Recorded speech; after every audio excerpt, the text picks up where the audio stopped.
can't go. I can't do. Like seriously. Like here's about to trip you out. Matter of fact, me and Glenn talked about this here. If you ever see me in jeans, I got cowboy boots on. I can't wear jeans. I cannot wear jeans. Because? I just can't wear jeans. I've never liked jeans. It's always been slacks. It might be pants. But if I ever have, the only time you will ever see me in jeans is if I'm wearing cowboy boots. Do you ride? Yeah, I haven't ridden in a while, but that's just, yeah. So I wear, I got about 20 You're pair of cowboy appropriately boots. dressed. Yeah, but I don't know what it is. Even when I was in high school, I didn't necessarily like jeans. I got like 2 pair. Now my dad, he got jeans, he's clean pressed. No. Drive my wife crazy because we'll go somewhere and we're like, oh, it's casual. I'm getting dressed. She's like, what you doing? She's like, it's casual. I'm like, hell, this is casual. Like, what you talking about? Like, she'll throw some jeans on, her tennis shoes, or some shoes like that, whatever. I can't do that. Can't do it. Cannot do it. I couldn't even wear some shoes like that with some slacks. It would have to be loafers. It would have to be, I can't. You're a very interesting man. Well, but it was a trip because my dad would do this here. We would be sitting in the living room watching TV or something. All of a sudden, he'd be going to the bathroom and he's showering and he'd shaving and everything. And we're like, where he going? And he'd get dressed up. He'll put on some slacks. He'll put on some shoes, shirt, put his watch on, cologne, leave, come back. Hell, he went grocery shopping. Oh. Whoa. The idea, he wasn't putting no sweats on going. So I saw that. And so we were just, so growing up, yeah, I wore more slacks to school. We don't dress code, but it's just, I'm absolutely comfortable in a suit, slacks, dress shoes. Church would be over on Sunday. We would be cooking in it. We'd be lounging around. My mom like, y'all gonna change clothes? No, we fine. Me and my brother. It's nothing. Yeah. Okay. That's what I'm saying. So the idea of, because see, the thing for me that's about, I love watching old photos of black folks from the 20s, 30s, 40s, who, in the case of, especially the cats in Chicago, who came from down south, they would wear them overalls all weekend, but come Friday night, Saturday night, church on Sunday, they clean. And I love looking at these old photos or videos and black folks dressed to the nines. Not the casual. So it's just something about that. Our sense of style. But you know that was the whole deal. That was the whole deal with Shaft. Yeah, that's Gordon Parks. That's Gordon Parks, to the bone.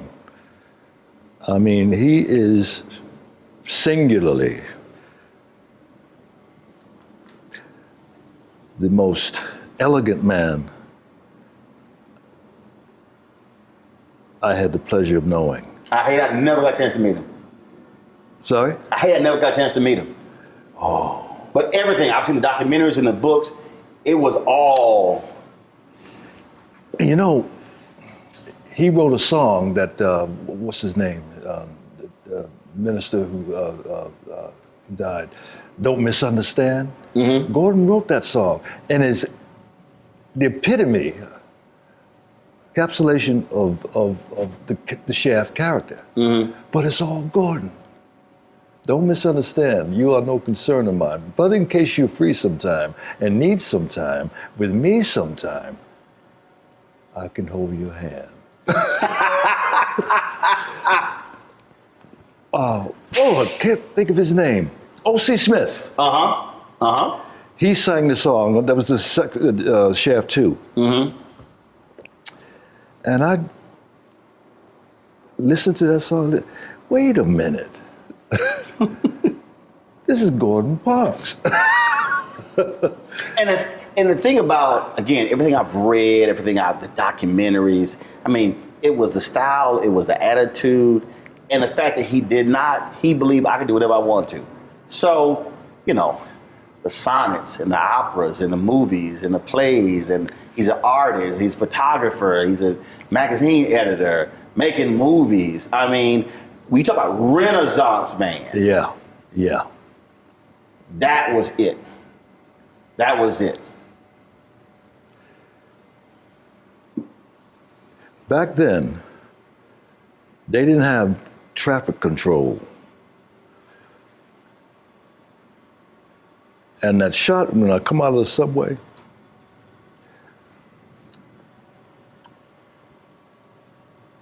here's what I want you to do. Oh, we got a camera up there. We got a camera up there. And one other. When you come out of that subway stop, and I want you to cross the street, and I want you to own it. You feel me? No, he didn't say feel me. He said, you understand? Yes. Yeah, I want you to own it. So that crossing in that Broadway, that was improvisation when that taxi cab driver honked his horn. It was all in the moment. And I'm so proud of that because he gave me the license. Probably singularly, one of the best directors I've ever worked with. And I've worked with a lot. Mm-hmm. This woman who was directed me in Cherish the Day, sister, came very close. Young girl, young woman. She was magical.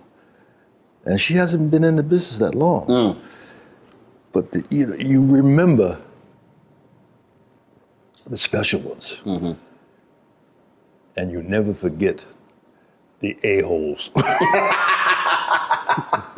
Had a few of those as well. See, what I love about, first of all, everybody, people talk about black exploitation, and we'll get to that in a second. But what I think Shaft represented, and you playing Shaft, it represented exactly what he said.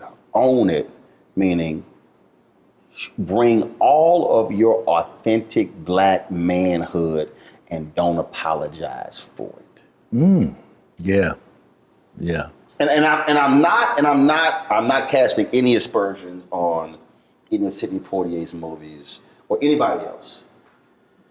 But the thing about, as I look at you in that role, I think about Harry Belafonte, as I think about Sidney Poitier, it's I'm gonna bring all of us to this thing. And America, and even a lot of black people are uncomfortable with full, authentic black manhood. That scares a lot of black people. Because because even we get scared. Oh, hold up, that's a little, man, that's a little too much. Give me an example. Oh, I've experienced it. I think when to be an unapologetic black man scares black people because we have been so conditioned. We have been trained and then subconsciously accepted when we walk into the room, we ease into the room.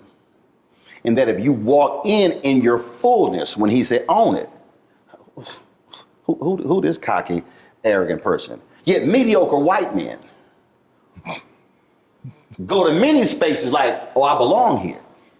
And I think that is, and I've experienced where a lot of black people, you a bit much. Well, he not. Oh, but I am. Well, you're going to have to deal with it.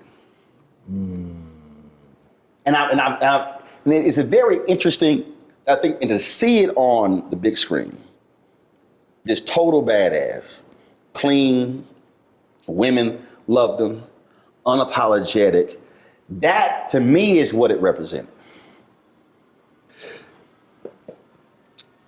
I get what you're saying, and when I look back on it, Gordon's whole persona was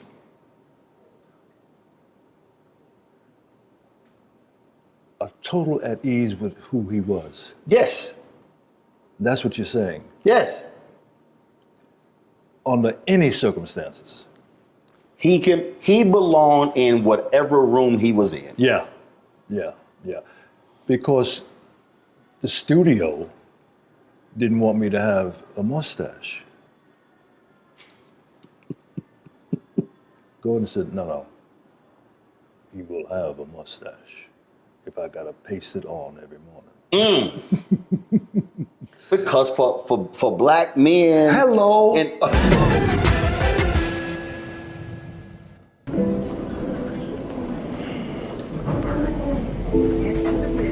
Over the window seats. These are the only bins that will accommodate larger rollerboards.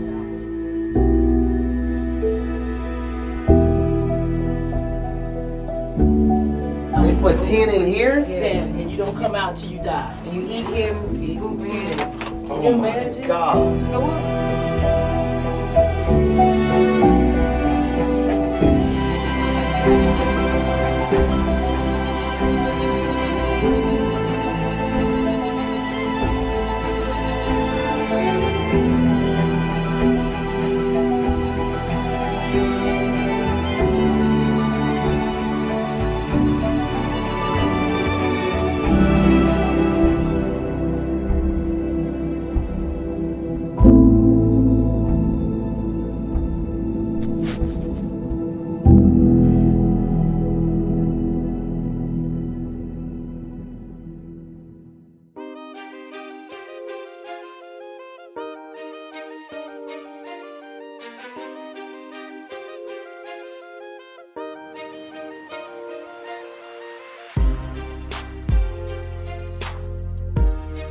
My brother's an Alpha.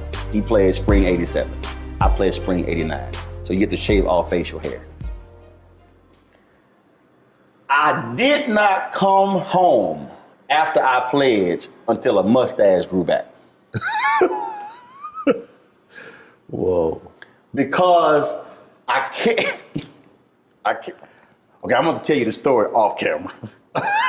I gotta tell you the story off camera. All right.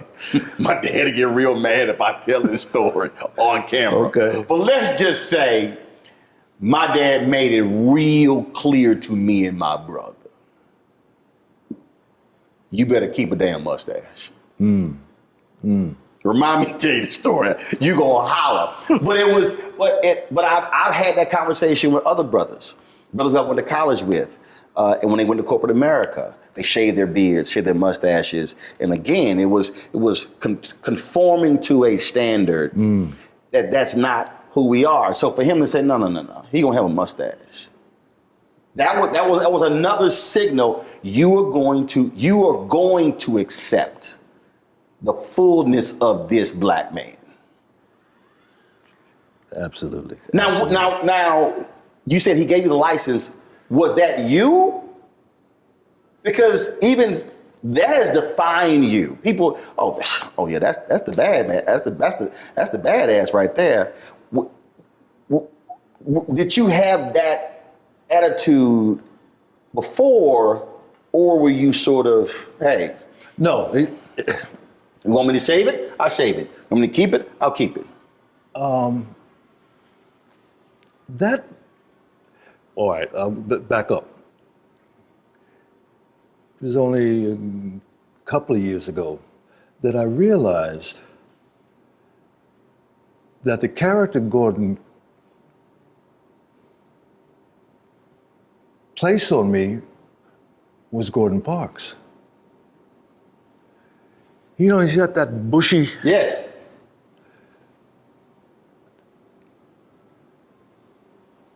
It's hard for me to even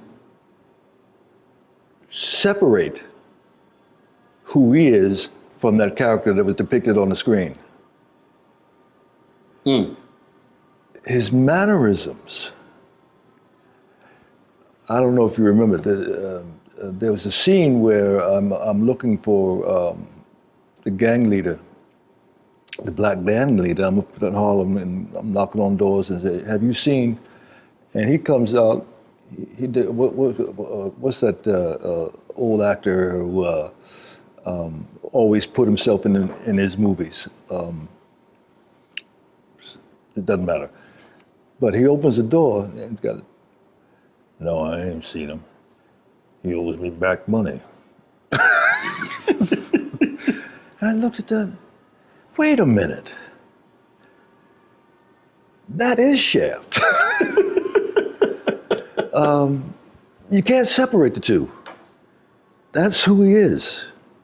Gordon Parks. Clean, always clean. Always. Always. Always. That, I still tell the story, and I love when you told me this, how you used to get really upset that people kept calling you that. And your daddy said, I tell people that all the time. I talk about that story all the time. How your daddy was like, please. Basically, son, you tripping. Yep. A lot of people leave this earth not being known for nothing. Shut up. The reason I tell that story, because it's also the influence of a black father on a son. And I talk a lot about my dad. Mom has been in my life. They've been married 54 years. Great, wonderful. But there is something I believe that is different, that is vital. What a dad says to a son, trains a son, raises a son. What was your relationship? My dad, interesting man, deeply religious. I mean, we went from the Union Baptist Church till the church fell apart, and he got in with his sisters, Pentecostal. Later became a Pentecostal preacher. And it's the old thing of Sunday, he went to Sunday school, morning service, went home and came back for BTU. All the experience. Yeah. He was a very strict man to the degree in which my grandmother, Miss Lucy, lived to be 103 years old. If we did something in the neighborhood, the whole neighborhood knew. Mm-hmm. And she made us go out and get the switch. And she said, you just wait till your daddy gets home. And you like, you got it, you good, like, you handling it. My dad would come home and my brother and I'd be upstairs fainting asleep. Never worked. No. Come on down here, boys. We're about to have a party. He called a party? Yeah. Oh, yeah. Yeah, we're about to have a party. Dad, I won't ever do it again, but no.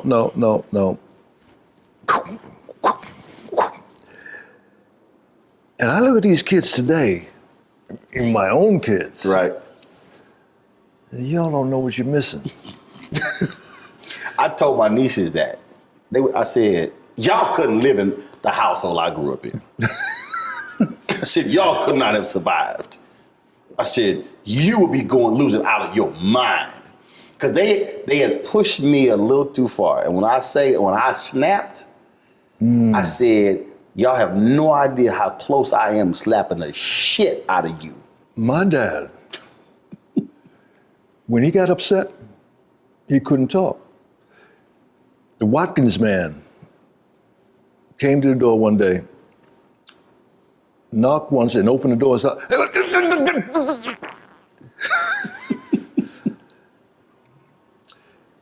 Funny story. Alternate summers, we would go to my dad's home in Thomasville, Georgia, and North Carolina, my mom's home. Dad wanted us to experience going to Florida. Thomasville is only about 20 miles from Tallahassee. So my cousin, my brother, my sister, my mom and dad, we get in the car and we go to to Tallahassee. And we pull up at this general store. And this white kid is riding a bike on the wooden planks in front of the store. And Terry gets out of the car and walks up to the kid, said, "Can I ride your bike?" And the kid look at him like, he didn't say anything. "Now come on, just have a ride." Terry takes the bike and is just about to get on it. And my dad come flying out the door, grabbed up Terry, put him in the car. I don't know how fast we got back to Thomasville. But you just don't understand. We are not in New Rochelle. We are in the South. We didn't know what that was all about. But to see him, we knew when he was upset. Right.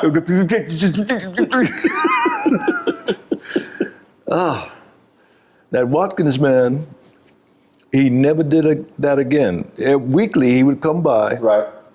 You remember Watkins products? I got a few weeks on you, that's why.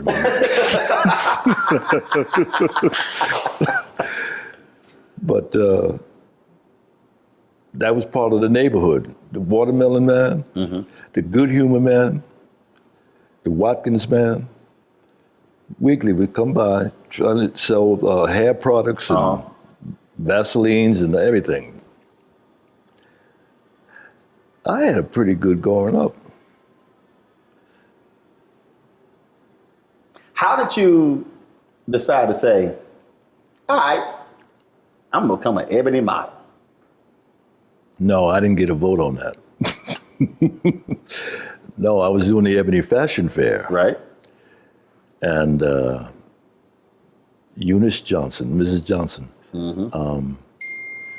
said, would you do an ad for us? And I was doing a little modeling in Manhattan prior to this, very little. And I said, sure. I don't think I ever got paid for that. The Duke product.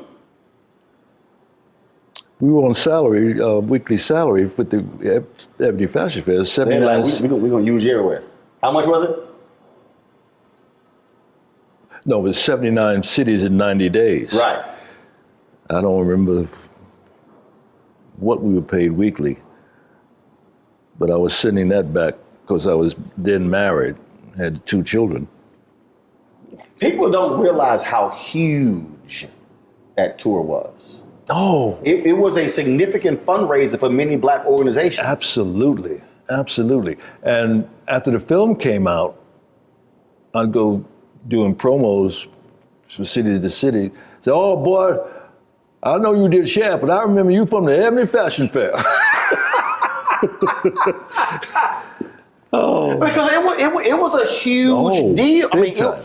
Look, obviously people today don't understand because you see everything on television, but the reality is when Ebony Fashion Fair, when that tour came to that city, especially mid-sized, small cities, it was the event of the year. Yeah. And then bringing these fashions from these African designers, the African Americans, these European designers from Paris, couture. I mean, it was a huge event. Yeah. And folk came dressed up. Yes. It was an event. I remember when we hit New York at the Hilton Hotel. I mean, as far as you could see, dressed to the nines. Oh, it was awesome. It was awesome. I loved it. Pull up a chair, take your seat. The Black Tape with me, Dr. Greg Carr, here on the Black Star Network. Every week, we'll take a deeper dive into the world we're living in. Join the conversation only on the Black Star Network.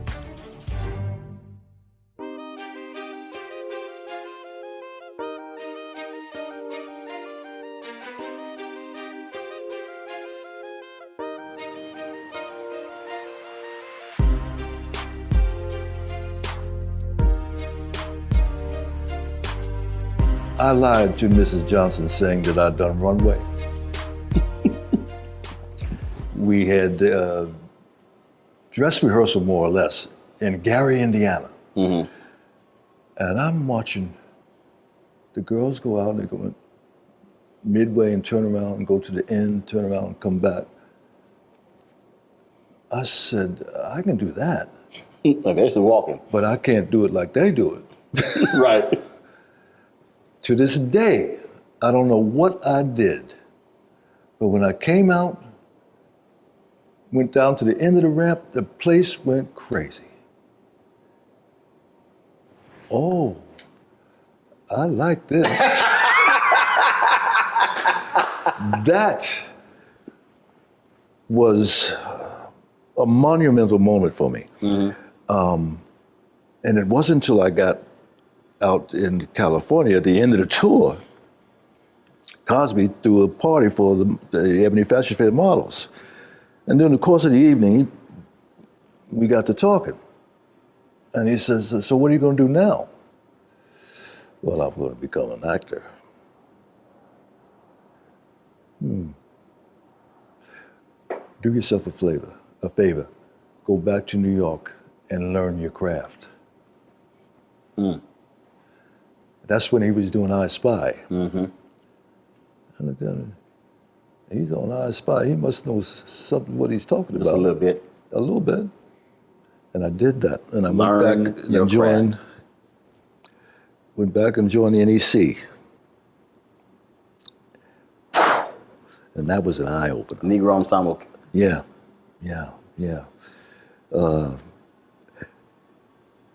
Robert Hooks. I finally got to be participant in the company. Let me bring you another funny story. It was a 3-hour play, and I only had one word in the entire show. Right! Esther Roll, bless her heart. She's sitting next to me, right? And I guess I'd zoned out, and she went, right! Just had one word. Every time I saw this woman, she said, you need a punch? I guessed it on that show once. Oh, Roundtree, you need a punch? But see, that phrase right there, I think is the reason that is so important. Because it's crazy. Today, I literally had a conversation with a young woman, journalist. And it's interesting because I have more sisters who reach out to me for advice and counsel on their career than brothers. It's very interesting. The sisters are like, yo, they will soak up the knowledge. Very few brothers call. And she called me and we were talking and I said, lost the last job, the last 2 jobs. BS with both. I said, look, get in. I don't care. I don't care about other people. I don't care about their own drama.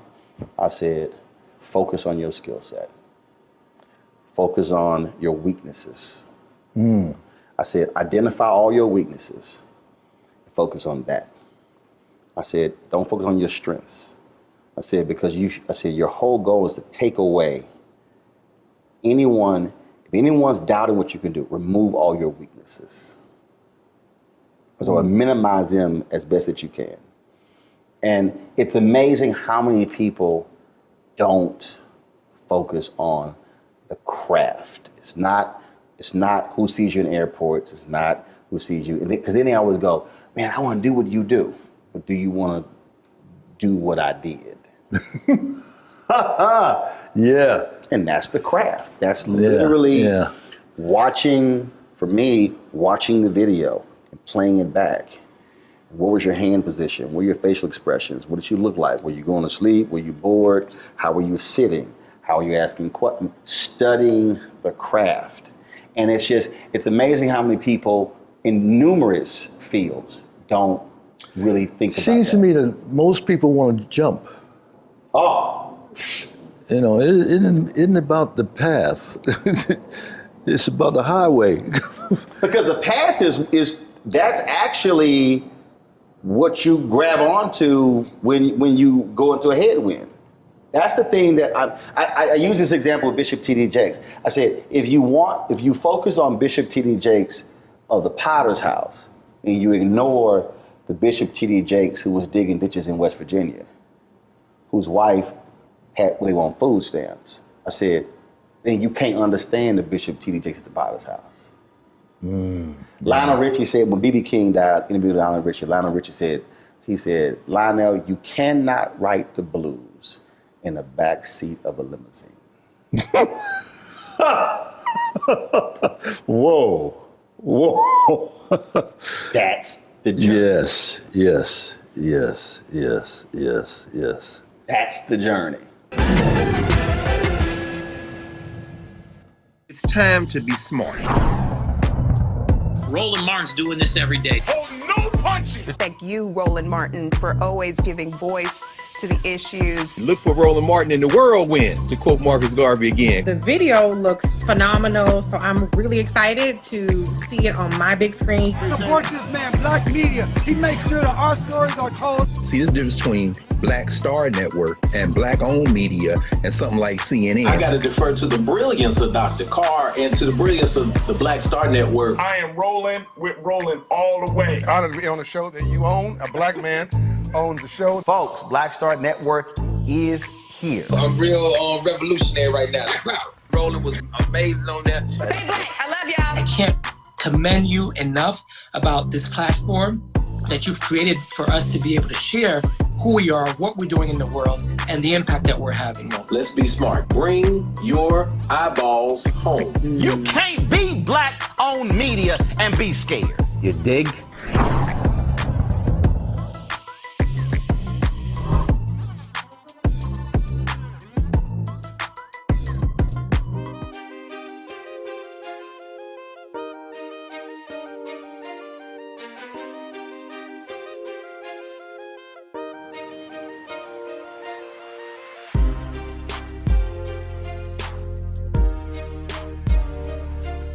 See, you guys, Shaft was what, 72?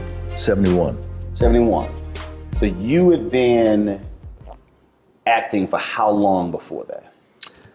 66 or 67. That's a 4 or 5 year period of sitting with others, learning and watching. And for the people who don't understand the Negro Ensemble, just explain how crucial that was for black talent. I got to see Denise Nichols, the brother who was in Shaft, Moses Gunn, the brother who won the Academy Award for Soldier Story. Howard Rollins. No. A Soldier Story. No. You mean Officer and Gentleman? Not Luke Gossett. No. A Soldier Story. He won it for Soldier Story. He was the sergeant. Oh, he was nominated. Raspy Boys. Yeah, I know. You made me feel better. No, the Raspy Boys. Yes. Because he didn't hit, because he did a whole bunch of, he didn't win the Academy. Adolph Caesar. Because he did, and see, even when you talk about the journey, they had a hit, but people didn't realize, all of those movies, he did the voiceovers for the trailers. Wow. All of those, a lot of the black movies that hit, he was the voiceover guy. And that's what he did all those years until A Soldier Story hit. Wow. He was toiling. Yeah, and it was so the movie trailers, anytime you watch all them Bruce Lee films and the Kung Fu films and all of those black movies in the 70s, early 80s, it was Adolph Caesar's voice. What a voice he had. Roscoe Lee Brown. Another voice, another great voice. Very erudite. He was. Oh. I did a film with, they used to tour together and do Shakespeare readings. Man, I can't remember. But the two of those voices, you could just visualize them on stage. Roscoe Lee Brown, I loved him to pieces. What a character. What a character. I was going somewhere with this. Negro Ensemble, how seeing vital it was. The pros really do it. And watching them, and, that's what this is about.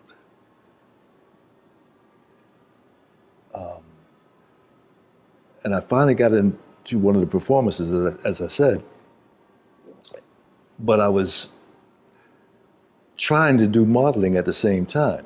So doing breaks, I would go do go-sees, what they call go-sees, go to different photographers and show them your portfolio, yada, yada, yada. And I'm sneaking back in one night. Robert Hooks called me, hey, Roundtree, you got to make a decision. Either you want to be an actor or a model, but you can't do both. That's when I started driving a cab in New York. Did that for 2 years. Driving a cab to allow you to be able to make some money, family, to pursue this acting thing. Absolutely. I remember I was dropping people off at Sardi's. And I said, one day, I'm going to be dropped off at Sardi's. I'll never forget, I had a fare one night. Woman and I drove, and she asked me. You had a fare one night. Yeah. Those of you who were listening and watching, he did not say, I had an affair one night. F-A-R-E, not A-F-F-A-I-R. See, I pay attention. Let's not get it twisted. I pay attention. And she says, what are you going to do? And I said, I'm going to become an actor. Dissolve come up again after the film had come out. I'm in Manhattan.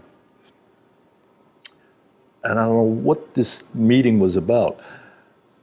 Well, she says to me, Richard, you won't remember this, but I was in your cab one night and you told me that you were going to become an actor.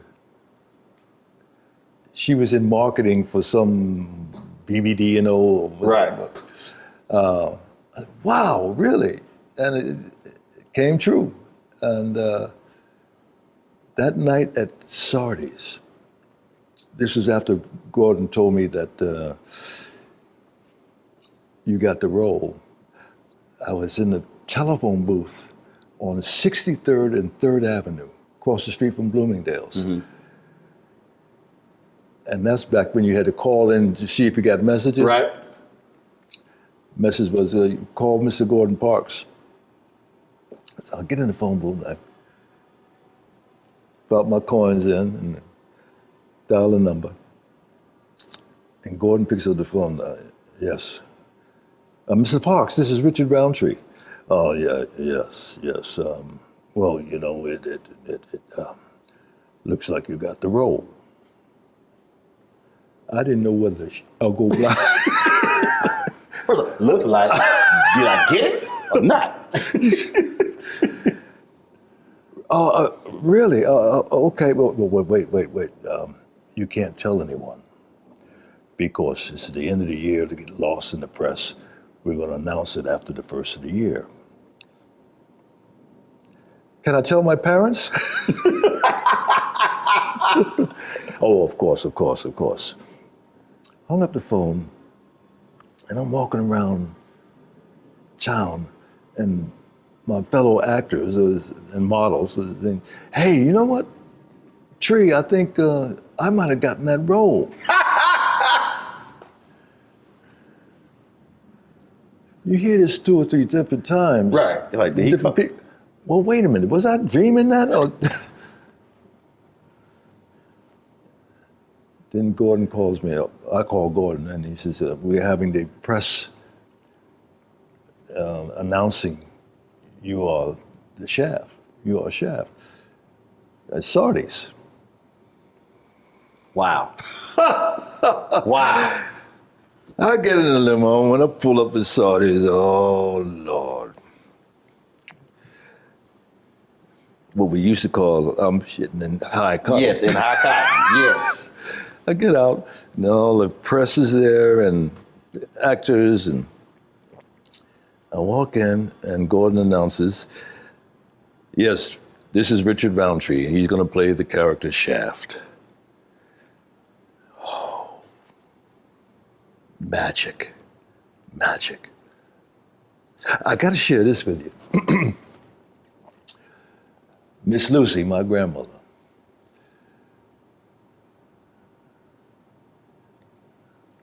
and my dad came down to the hotel prior to us going to the theater that night, saying why he couldn't attend the screening, the premiere.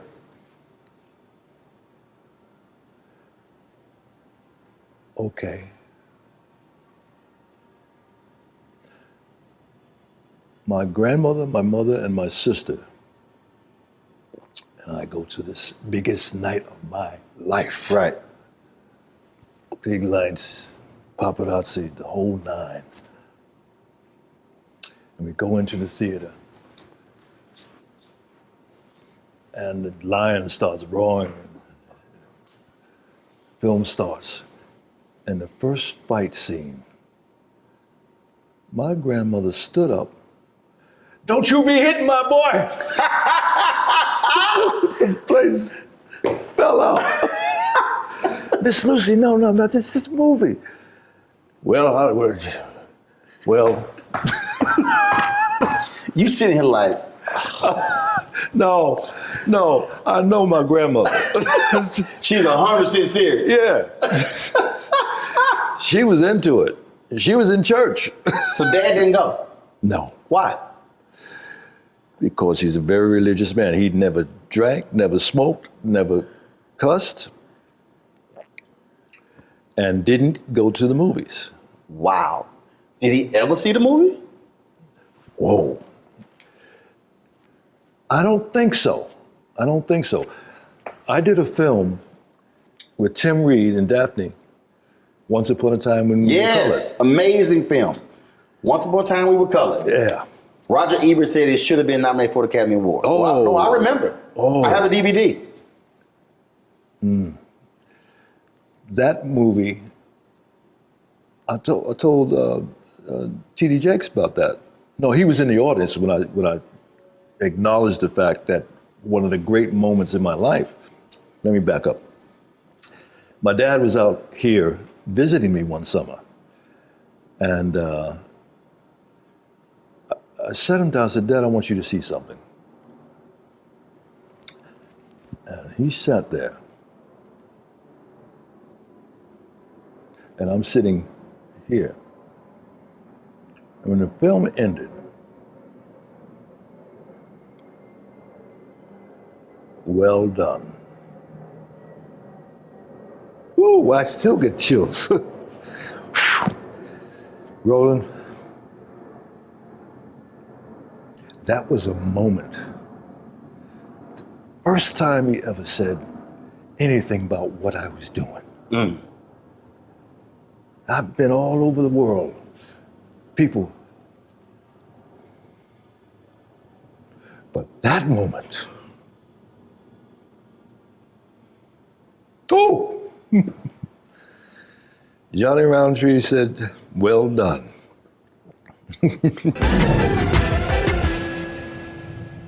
I'm Deborah Owens, America's Wealth Coach, and my new show, Get Wealthy, focuses on the things that your financial advisor and bank isn't telling you, but you absolutely need to know. So watch Get Wealthy on the Black Star Network.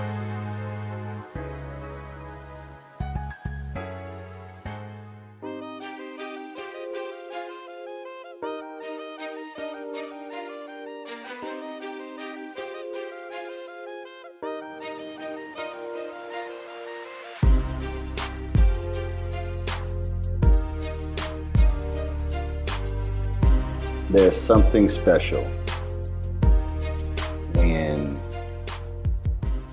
the folks who birth you get to see the fruits of their labor. And not just see your work, but also to see how others respond to the work. For me, my dad sent me a similar text a few weeks ago. Watch the show every night. It's a news show. Yeah, he watches every night, of course. If he misses the show, he gets caught up on the replay. He watched every show. He'll call me, tell me, don't put that person back on, she's stupid. I don't know what the hell this dude was talking about. Way to kick his ass, son, way to kick his ass. He do cuss. He don't cuss a lot, I cuss way more than him. But one of the joys for me is to get to bring them into my world and to actually meet people, see people, to experience all of that. Because, and I don't have biological children, you have children, even with the nieces I've raised. It's all that you invested, all those weapons, all those lessons, all those things, to see it actually pay off. Yeah.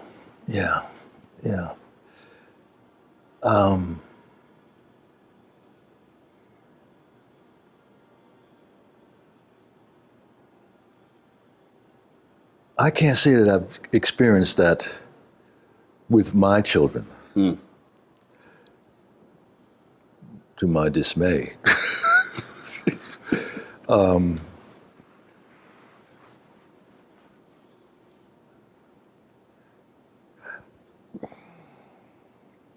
I remember being asked a question. Oba Babatunde was doing a similar type thing that he was trying to put on television. And he asked me, how do you feel about what you do affects your children? And I was stumped. The only one, my oldest daughter, who is going for her doctorate degree in race and ethnic studies? Yes. And she is so excited about it, and I'm excited for her. She was interviewed for a documentary that I did a couple of years ago now. I didn't know how much attention she paid. And she just, well, my dad, oh, yeah, okay. And she's the only one of 5. I don't know if I should say that. That calls me up just to call me up and doesn't ask for anything.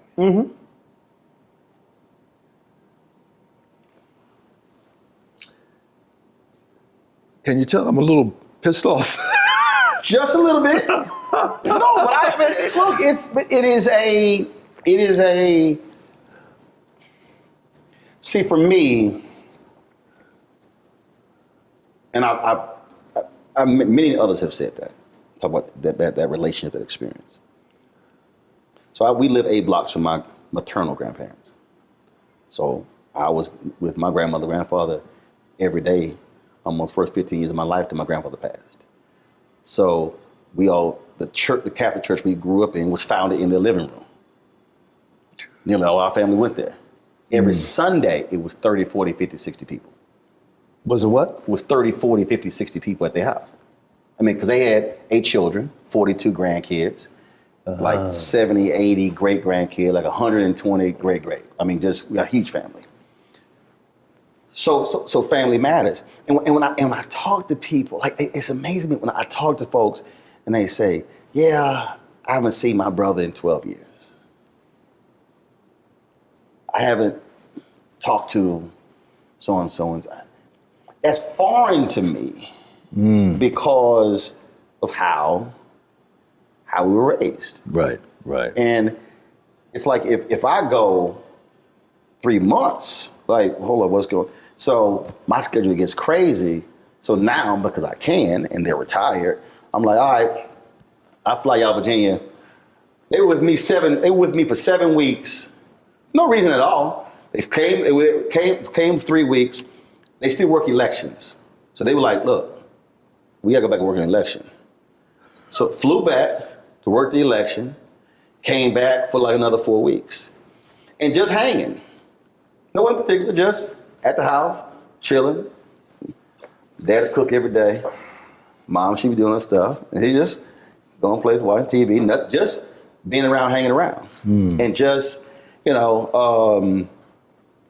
other people, and it's interesting, it's very interesting. I talk to other people and they're like, oh, I talk to my mom and my dad, they have these long conversations. I don't have those. I just call, yo, what y'all doing? We just talk whatever. But even when I bring, it's just like, yo, it's just being present. It's just being here. We don't have to do something. We don't have to go anywhere. It's like, people are like, what are y'all doing? We chilling in the house. Well, you know just what? enjoying each other's company. I have to point the finger here for some of that. My upbringing, we weren't physically demonstrative at all. And I always made it a point to be the opposite when I'm present, physically even present. That's right. My dad would call me up a day or two after his birthday. Say, hey son, how you doing? You forget something? Oh, Dad, I'm sorry. Yeah. It's all right. Dissolve, come up, present day. The only time I hear from my kids is when they need something. And it's me also not reaching out my end of the bargain. That's very true. So because as parents, I get it. As parents, you look, you're supposed to call me. But and again, if I go a certain period of time, my dad will call. Son, what you doing? I'm sitting in here. Okay. All right. How the weather? What you working on? That sort of thing like that. Because I will get busy or whatever. We text a lot. We have a group family chat, and we have a group me on my whole family. We communicate constantly. Funny stories. We went here, posted photos here, and it's great because you're in tune with everybody. So I have 3 sisters, 1 brother, and then I have 9 nieces. 3 nephews. Then my wife's sister has a brother. My wife's sister has a son. So it's 12 kids. So 12 kids plus us 5 plus parents. So we're communicating constantly. So it's not like we have to actually call each other because we're communicating every single day in the group chat. Every single day? Every single day. Yeah. If I pull up his phone right here And I pull up, I'm looking here, oh, perfect example. My sister said something 5 minutes ago. 7 minutes ago. So you sit here, it's our group chat. So we post something, we see a story, we chat. So my wife took photos, people put some Christmas tree up. My sister. The Christmas tree up already? No, the neighbors did. She's like, people across the street, somebody was at a restaurant, they said some food. Okay, my niece, happy Halloween. This all. So so we use technology to, and then my grandmother and my grandfather, my maternal grandmother and grandfather, that family just created, we were all on a group text. We just created that chat as well. So we are sitting here, because you can't call everybody. I mean, like I said, a huge family, you can, but it's our way of just being able to communicate and talk one another and share with one another. And that way you're keeping up. So like my nephew got engaged, boom, photos are posted on there. We saw it there as well.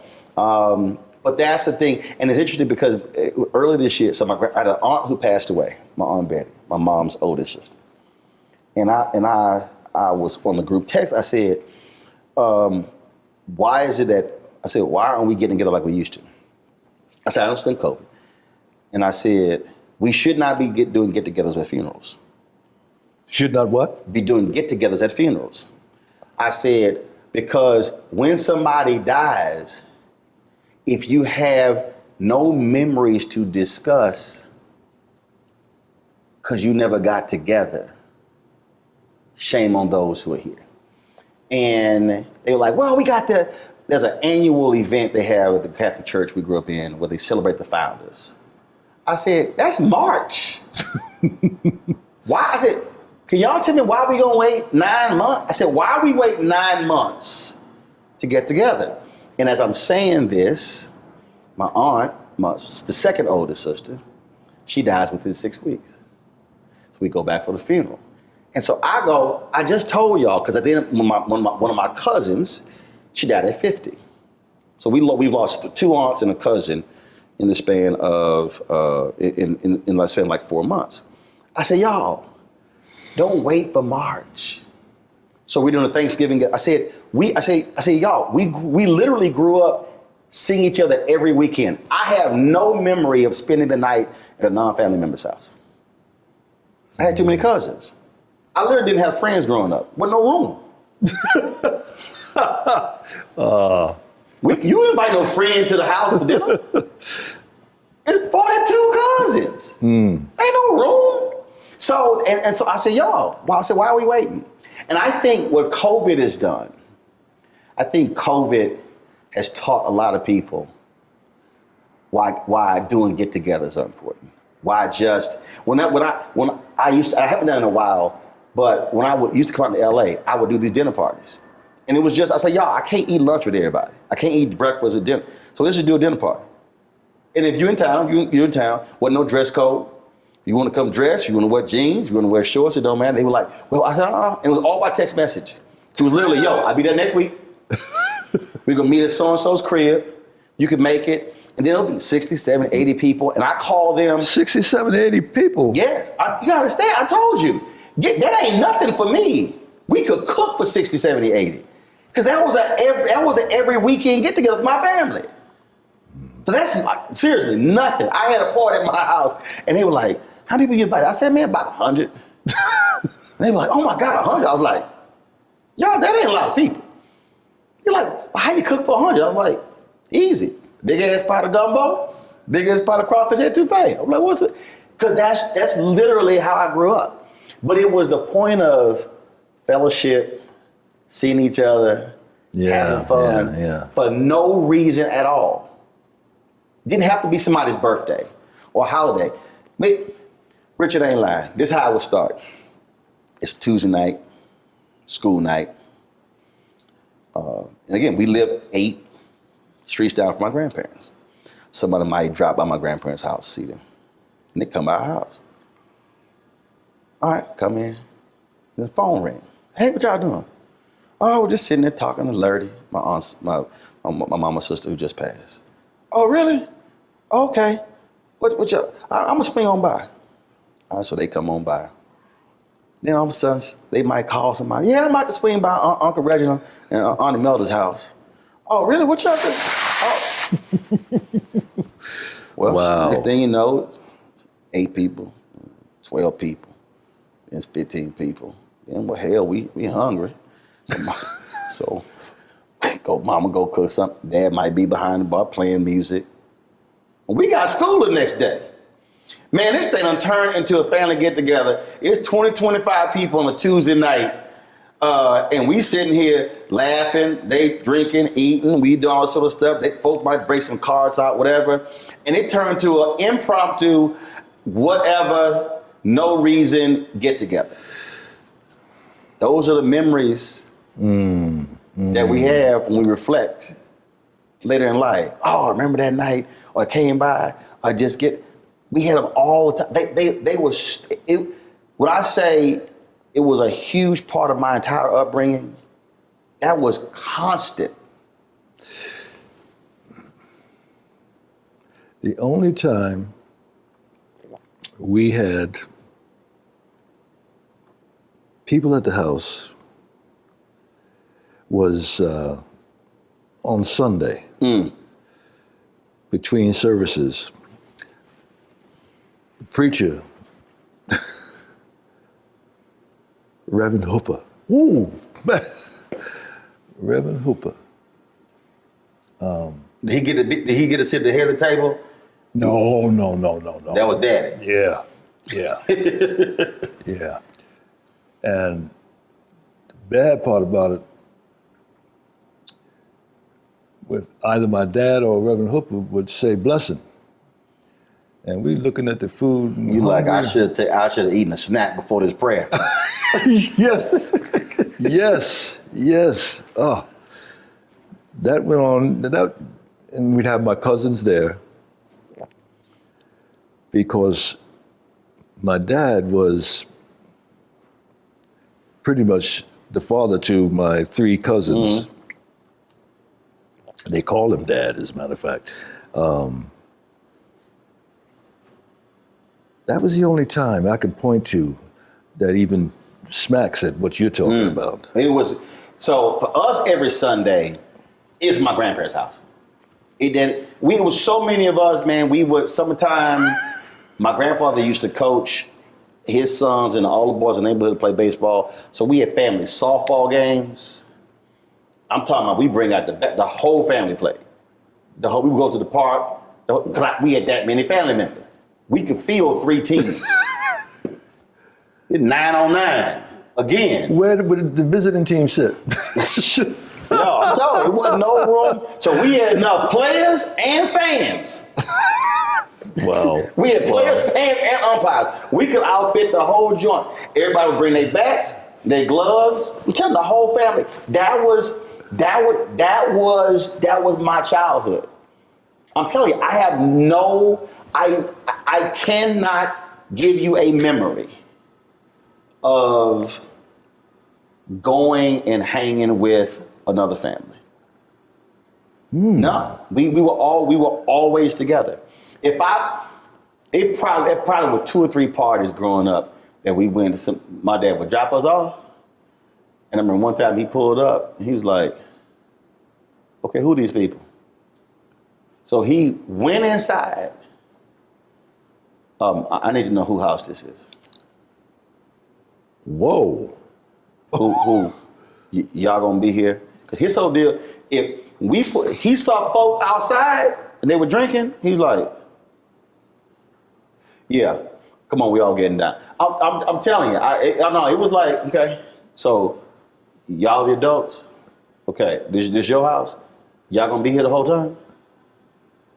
Okay, I just want to make sure that they're gonna be adults here who are.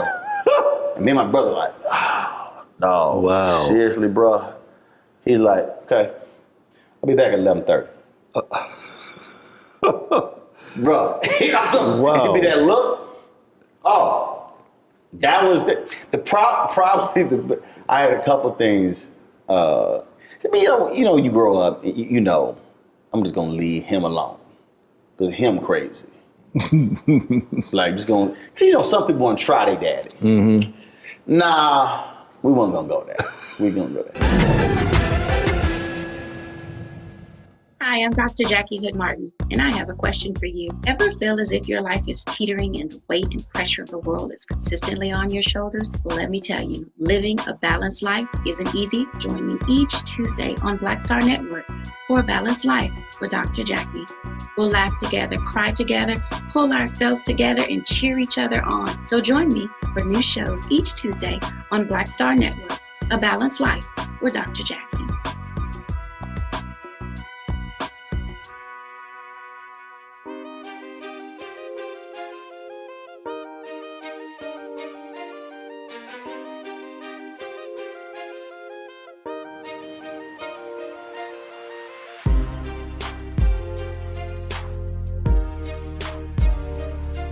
We went grocery shopping with my mom and my dad.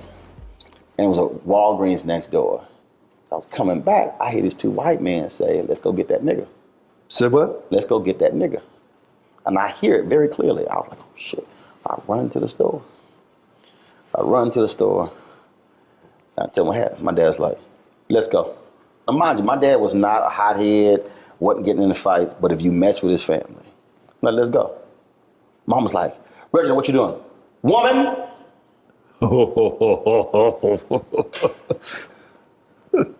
We ain't having this conversation. Look at me. Let's go. I'm looking at him like, where the hell we going? Like, I'm not trying. We walk out the grocery store. It was a Kroger. Hanging right, going to the Walgreens, going up the aisle. That them? No, they ain't them. Next, is that them? No, that's them. Walk straight up. Excuse me. Tell them what you just told me. I'm like, and then I tell a story. No, sir, no. We we're not talking about your son. No, we were just. That was another guy we speak. He was like, so you two had nothing to say to my son. I'm just checking. Y'all have a good day. That's when I was like, this Negro crazy. I am not going to be trying him at any point. That's straight up what happened. Richard is not the craziest thing. We went to go visit my grandmother from Kansas City. And my grandmother left when he was a child, when he was a newborn, because she was being physically abused by his dad. So my dad was born in 1947. He did not meet his mother until 1980. And he was looking for her his whole life. Finally found her. Very emotional when she called. So she first came to visit. So high school seniors, this is 1987. So 86, this is November 86. So we're going to Kansas City. And I worked at Steak and Ale, only to make enough money to buy my class ring, my high school class ring. So I told them I can't work Thanksgiving. Like, well, you got to work. I said, look, we got a family trip. My dad's like, damn that job. He said, Steak and Ale, that's slave in hell. You are not staying home. Because first of all, he like, you ain't staying home and we gone. You come to I'm going to Kansas City. So I came back with no job. They said, you fired. All right. I go and get my check. It's like, look, we busy tonight. We ain't got time to get your check. I come outside, I was like, now I know what's about to happen. I was like, I knock on the window. They ain't giving me their check. Cars running. Shit. Car, window up. He got his boots on, and he got his jeans on, and he got his cowboy hat. Man, we walking up to the, you the manager? No. I'm just the hostess. You want the manager? I go get the manager. He's like, go get the manager. Dang. So, manager comes up. He comes up like bouncing. So how can I help you? He got his hat. He's twisting it slowly with the brim. I understand y'all not gonna give my son his check.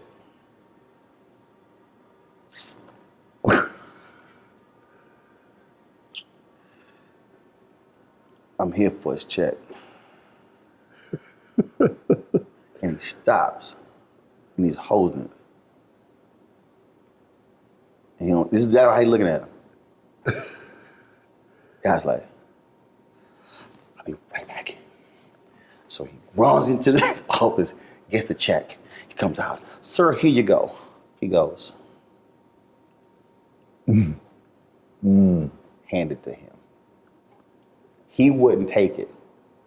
Made him hand it to me. I was like, thank you. Walked out. He's a bad man. He's a bad man. I'm gonna give you one more, Rich. I'm telling you. I had a flashback. Go to Popeyes. The manager, this dude, was rude as hell to my mama. Rude. My mama came home and talked like that. And then we could have bought stock in Popeyes, the amount of money we spent at that Popeyes. My dad was like, he did what? So the next day, my dad got dressed and went to that Popeyes and walked in. He was like, you the manager? Yesterday, my wife came in here and bought some food, sat down, and ate that 3-piece in an hour. Staring at homeboy the whole time. I told you he crazy. Whoa. I said, I'm gonna leave that Negro alone. I'm gonna leave that one alone. Bad man. Yeah. Yeah. That's what I grew up. Just the look in your eyes when you, damn. Woo. How you think I felt like, yeah, we ain't messing with him. We could joke with my mama. We be playing and stuff. We be having fun joking with my mama. We could play my dad for about 15 minutes. He like, all right, we through playing. Oh shit, all right, guess we gonna go ahead and play with mama. Yes, sir. We done with him. Yes, Bruh, sir. that was, dude, it is, that's why I'm saying it is something different, which is why for me, raising my nieces, that's so important. That figure, that male figure, what they represent, what they give to you, what they invest in you, is so important. Yeah. It's so important. That's what I'm missing. I'm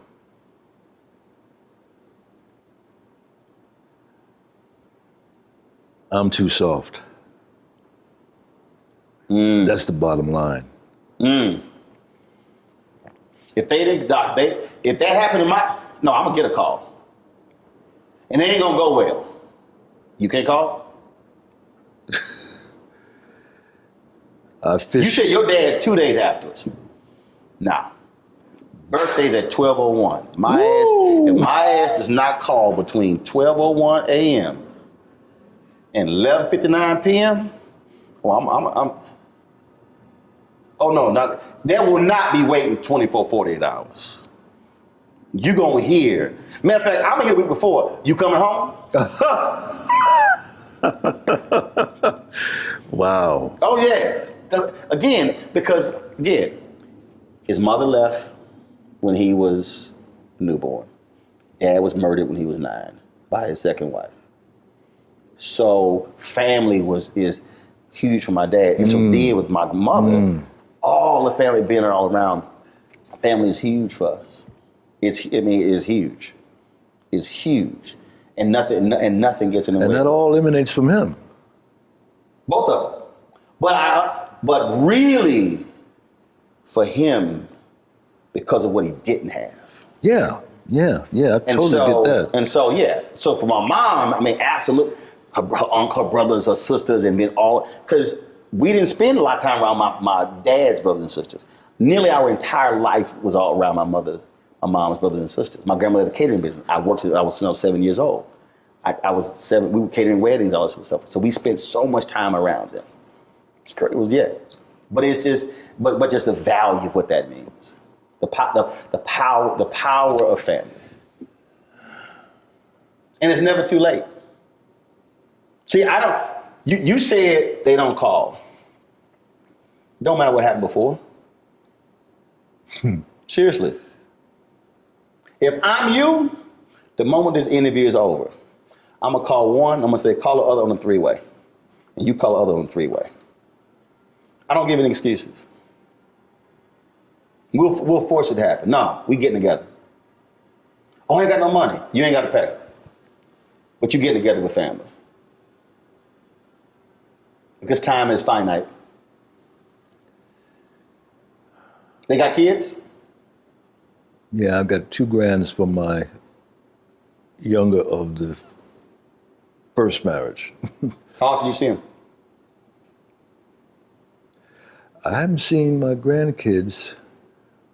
Well, one came out here last year before the pandemic. Right. And I haven't seen my youngest daughter, and she lives in Venice. Oh, hell no. You got an address? No. See? I'll be at the house. I would. Oh, I don't question. I'm not questioning. I'll be like, yo, you got her address? Text it to me. Then I'll show up at the house. Hey, girl. It's a whole different deal. You know how the cousin got mad at me? Because she's like, you slapped your mama on the butt? I'm like, yeah. I come home like, what up, woman? You got to be lying. No, I do. Oh, my goodness. No, I am straight up. Because guess what? I saw my grandfather slap my grandma on the butt. I saw my daddy slap my mom on the butt. I do the exact same thing to my wife. I come home, hey, woman.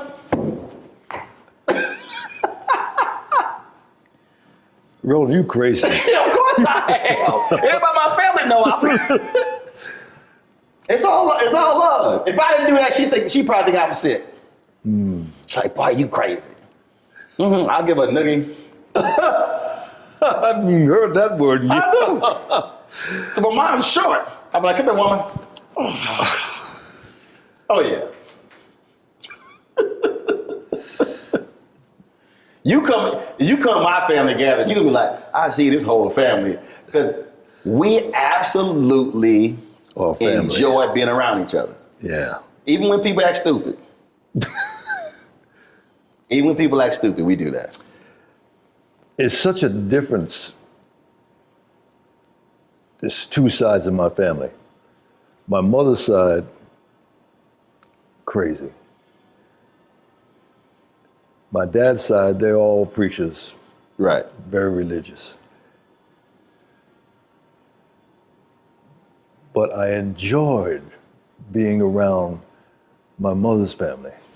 I mean, because y'all had fun. Johnny B. He claimed, I don't know if it's true or not, that he played guitar with Basie back in the day. Mm-hmm. They're all World War II veterans.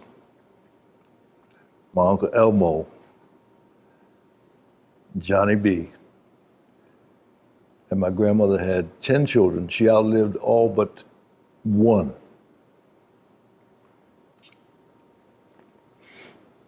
Johnny B. loved the juice. And he was over to dinner at our house one night with his girlfriend. And they both kind of in the bag. And my brother, mischievous as he was, he loosened the cap on the salt. And she took the salt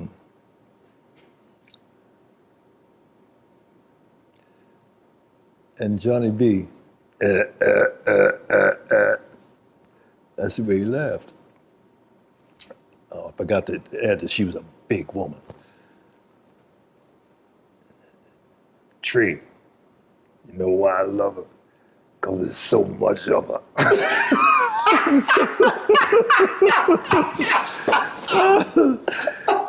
Oh, he was a mess. He was a mess. We're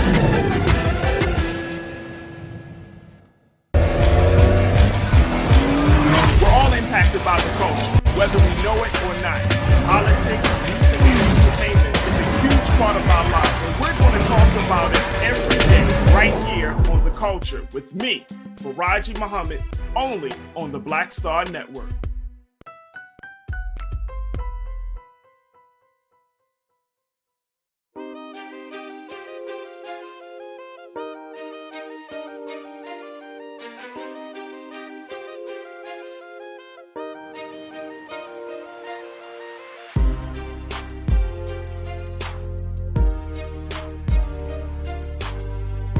When we moved uptown, so to speak, at New Rochelle, I was in high school at this point, but I always kept liquor in the house, right? And Johnny B coming over and said, "Yeah, hey, give me some money and let me buy a drink." I said, "Yeah, help yourself." No, I can't drink that stuff. I need some wine. He wouldn't drink the hard liquor. He had to have that. Really? No. Man. That cheap wine. I think the reason I don't drink, because I go with my uncles, my Uncle Warren. Man, my Uncle Warren had a big gulp before 7-Up created the big gulp. Man, my Uncle Warren, I'm telling you, my Uncle Warren would drink, and it was so funny. I'm telling you, growing up was hilarious. Man, again, people just drop by. My dad's like, "Oh shit, Uncle Warren, man, hide all my damn liquor. I know he gonna drink all my liquor." He go, "Oh, Doc, I had some cousins. My mom baked cakes. She had a cake business.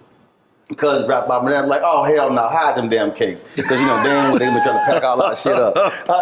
I'm telling you, we love family, but it was something. Hell no, don't come in here with your own Tupperware thinking you gonna cut all this food off. We invited you to eat, not everybody who at your house. Dude, I'm telling you, when we get together, man, and start because everybody know. And see, I remember everything.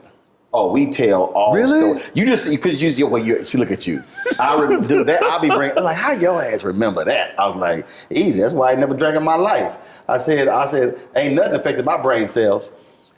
You don't drink at all? Never have. Really? Never have. There's a picture of me in my first communion where we had to take the communion and then drink the wine, and I turned this way, and the look at my face was like, this is some bullshit. The photo, if you see that photo, you be like, yeah, you were pissed. I hate it. Yeah, I've never drank in my life.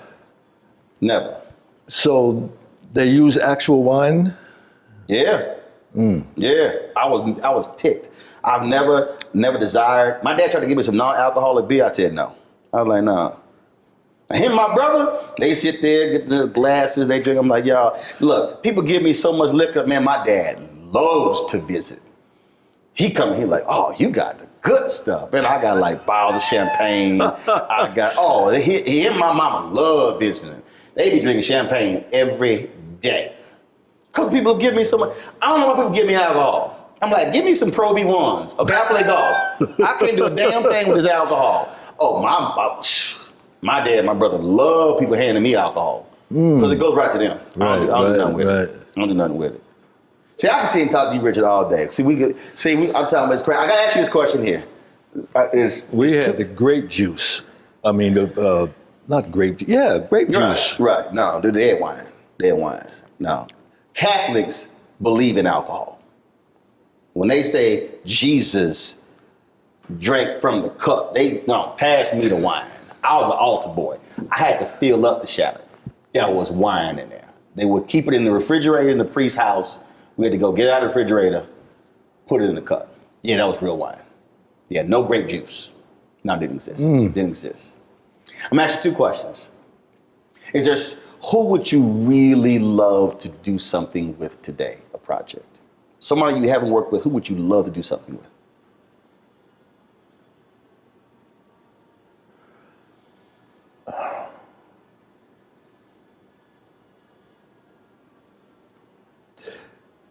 Actor, director, doesn't matter who it is.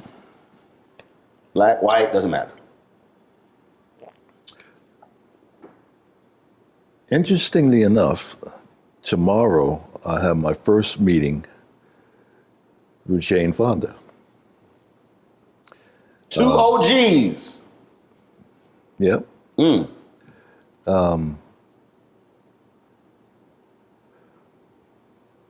But looking back, most of the people are not even here anymore. Mm-hmm.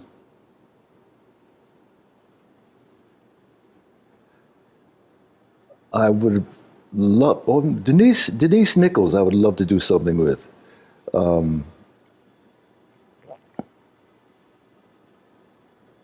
This movie that's out right now, I haven't seen it, The Harder They Fall. Mm-hmm.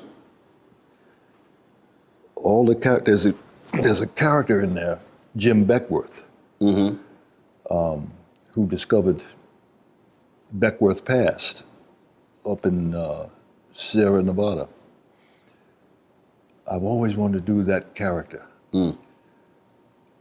And I was so excited to hear that he is one of the characters in The Harder They Fall. Now, you know, Glenn, he said when I asked him this question, he said to do an authentic Western. And he said he's working on it. Give your boy a shout. Give your boy a shout. Yeah. Yeah. He's working. He is one of my heroes. I mean, there's nothing he can't do.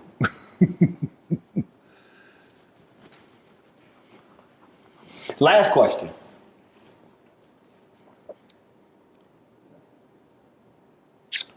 A 100 years from now. 100 years from now. Young person. It's coming across YouTube.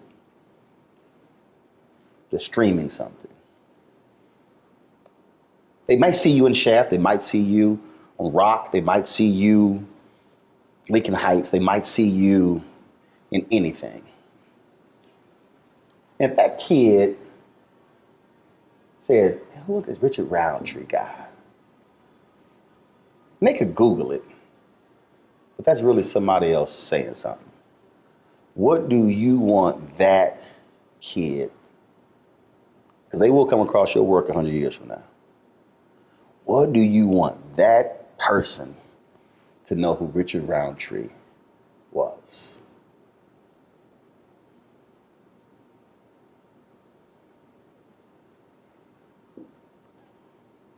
Classic gentleman.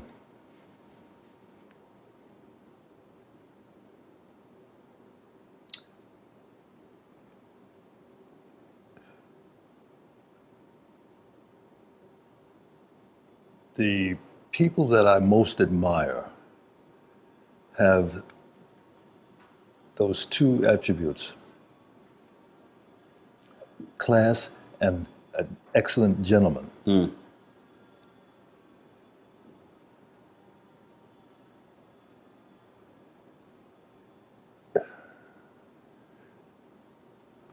Gordon, Sidney P. There's a innate classiness that you immediately hone in on. Mm-hmm. I'd be proud of that if I had a piece of that. Absolutely.